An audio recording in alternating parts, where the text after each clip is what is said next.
Kasus tewasnya Brigadir Nofriansyah Yosua Huta Barat alias Brigadir J perlahan semakin menemui titik terang. Dengan ditetapkannya Irjen Verdi Sambo, Putri Chandrawati, Barada Richard Eliezer, Bribka Riki Rizal, dan Kuat Ma'ruf sebagai tersangka. Kelimanya dijerat dengan pasal 340 subsidiar pasal 338 KUHP, jungto pasal 55 dan pasal 56 KUHP dengan ancaman hukuman pidana mati atau penjara seumur hidup, serta penjara paling lama 20 tahun. Selain itu, tersangka Irjen Verdi Sambo juga telah resmi dipecat secara tidak hormat dari institusi Polri. Kini kasus pembunuhan Brigadir J telah pun memasuki tahap rekonstruksi.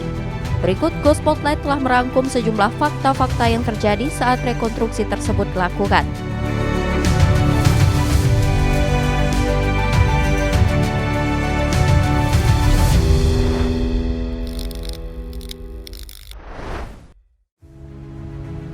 Rekonstruksi pembunuhan Brigadir J berlangsung 7,5 jam. Rekonstruksi kasus kematian Brigadir J digelar di dua tempat, yakni di lokasi yang berdekatan, yaitu di rumah pribadi Jalan Saguling dan rumah dinas Irjen Verdi Sambo di Kompleks Polri Duren 3, Jakarta Selatan. Kedua lokasi ini berjarak sekitar 1 km dan sama-sama merupakan tempat kejadian perkara asli. Total ada 74 adegan yang diperagakan dalam proses rekonstruksi yang berlangsung di dua lokasi tersebut, yakni di rumah Magelang sebanyak 16 adegan meliputi peristiwa pada tanggal 4, 7, dan 8 Juli 2022. Usai rekonstruksi peristiwa di Magelang, Polri melakukan reka adegan di Saguling sebanyak 35 adegan yang meliputi peristiwa pada tanggal 8 Juli dan pasca pembunuhan Brigadir Joshua.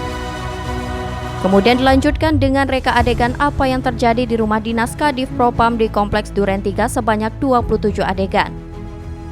Rekonstruksi dinyatakan selesai setelah 7,5 jam lebih digelar. Setelahnya para tersangka kemudian kembali dibawa ke tahanan oleh anggota Brimob Polri.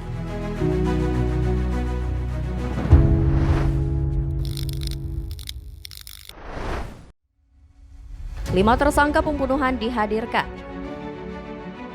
Penampilan para tersangka kasus pembunuhan Brigadir J juga menjadi satu hal yang paling ditunggu-tunggu oleh masyarakat. Banyak yang menantikan momen Verdi Sambo CS memakai baju tahanan berwarna oranye. Terlihat para tersangka yakni Verdi Sambo, Barada Richard Eliezer, Bribka Riki Rizal, dan Kuat Ma'ruf memakai baju tahanan. Sementara itu Putri Chandrawati tampak memakai atasan dan celana panjang berwarna putih. Meskipun tidak langsung mempertemukan semua tersangka, tapi sejumlah adegan dilakukan oleh beberapa tersangka secara berbarengan. Seperti momen ketika Verdi Sambo duduk di sebelah Putri Chandrawati saat di ruangan lantai 3 rumah pribadinya. Putri Chandrawati tampak menangis di pelukan Verdi Sambo. Selanjutnya terdapat momen di mana Barada E bertemu dengan Bribka Riki Rizal serta Kuat Ma'ruf. Sementara itu, dalam rekonstruksi yang dilaksanakan Verdi Sambo dan Barada E beberapa kali memakai pemeran pengganti saat adegan tertentu. Namun untuk adegan lainnya di luar pertemuan langsung dengan Verdi Sambo, Barada E melakukan perannya sendiri.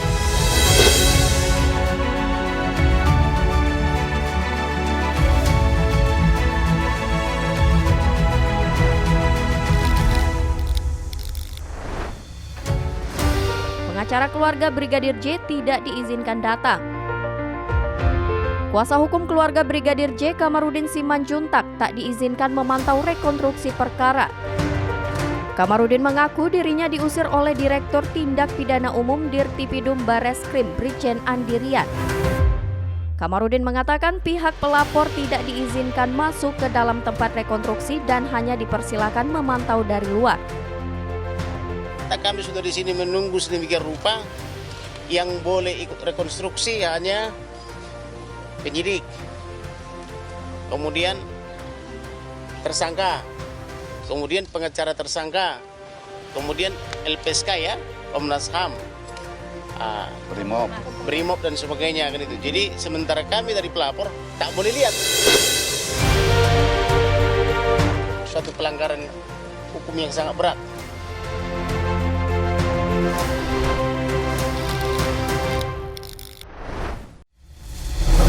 Keluarga tak menonton lengkap adegan rekonstruksi.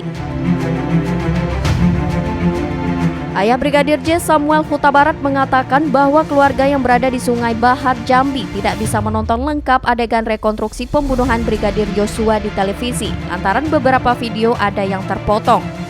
Samuel juga tak bisa bicara banyak terkait rekonstruksi karena tak bisa melihat utuh adegan per adegan dan hanya bisa menunggu hasil rekonstruksi. Terkait dengan rekonstruksi yang mulai dari tadi pagi jam 10, ya kita menyaksikannya hanya sepotong-sepotong.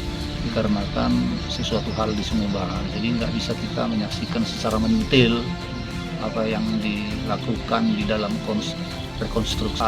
Dari adegan-adegan yang terpotong-terpotong, kita bersabar menunggu nanti ya, pengumuman yang diumumkan.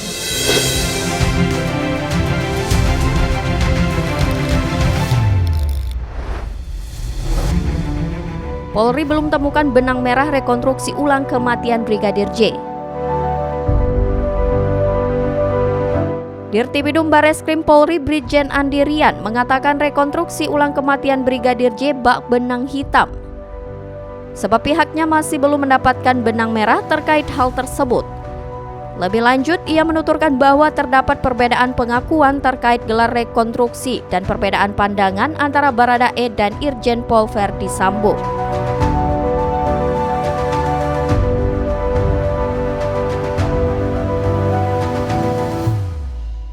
Dalam konfrontir mereka memang ada beberapa pihak yang nolak, terutama dari pihak FS. Dia nolak. Kalau dia nolak berarti kan kita pakai pemeran pengganti dong. Karena menurut RE dia di kiri, tapi menurut FS dia di kanan. Ya, kalau mereka tidak sepakat, ya berarti kita harus nunjuk yang pemeran pengganti. Masalah dia nembak atau tidak, makanya saya katakan tadi masing-masing punya pendapat, punya keterangan. Nanti kita akan uji di pengadilan. Enggak, jangan bicara benang merah. Yang ada benang hitam. Itulah tadi sederet fakta-fakta mengenai rekonstruksi kasus kematian Brigadir J. Semoga kasus ini segera menemukan titik terang serta kebenaran dapat segera terungkap agar keadilan dapat ditegakkan.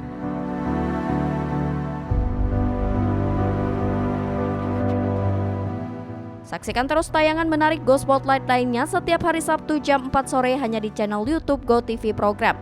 Karena akan ada banyak informasi-informasi menarik lainnya yang akan kita bahas di minggu depan. Jadi jangan lupa like, komen, subscribe, serta nyalakan lonceng notifikasinya agar tak ketinggalan informasi terupdate lainnya. Go Spotlight, spot the facts, like the uniqueness.